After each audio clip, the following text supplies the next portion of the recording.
Ireland's Sarah Ennis and Grantstown Jackson delivered one of the cross-country performances of the day here at the European Eventing Championships at Grantstown.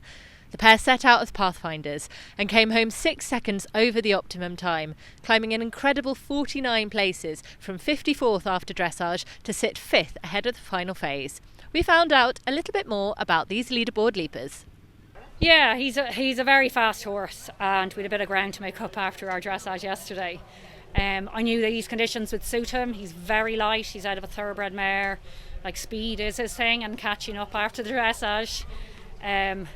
It is gluey.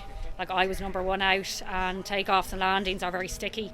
They've done an amazing job. They've dug out takeoffs, put gravel in, and they do need it.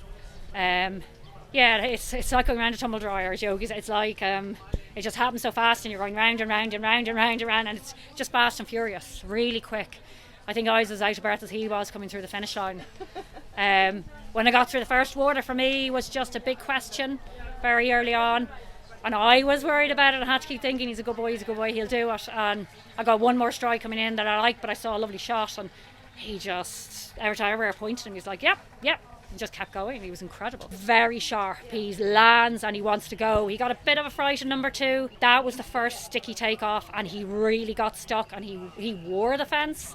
And then I was like, actually, do you know what? He survived it, he'll learn from it, and he did. He knew then on he had to pull out the mud a little bit. And a couple of times I saw a flying one, and I had to just sit back and help balance him a little bit, because they were gluey coming out of it.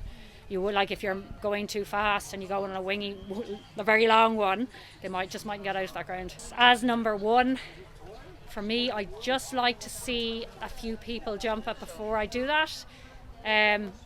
Yeah, I was never mad about that fence, and I suppose didn't love the water, but I had no option, so I had to just get on with it. When I came up to the hills of the cart, I could feel him go, and he took a deep breath, and he's light on the ground, so he'd be the best galloper I have. And he did, like, he was tired coming in. And what was the thrill like, though, crossing that finish line, having been first out with a cracking round, put a score on the door for Team Ireland? I got really excited when I got through the coffin, because that was like another question that I was a little bit worried about. And then he flew through the water, and then I thought, actually, there's no mad questions on the way home. And I started getting excited, and I was like, stop. Something stupid could happen.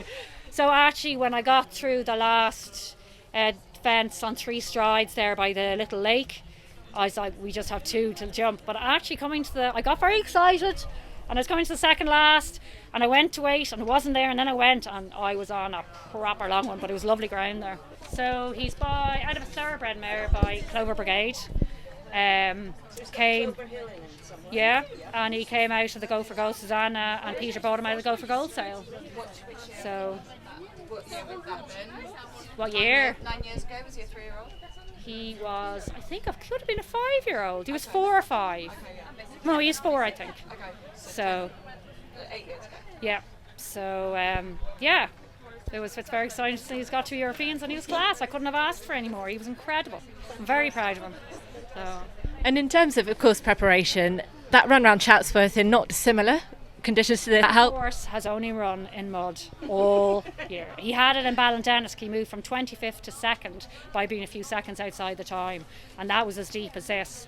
Then I brought him to Chatsworth. I couldn't believe it, and he was up to his knees again. So he had a very good prep, so this wasn't a shock for him, and he just got better and better, and just as he went on, he was incredible. He never thought to go anywhere but through the flags. Head over to the Horse and Hound website for all the latest news and reports from here at Grantstown.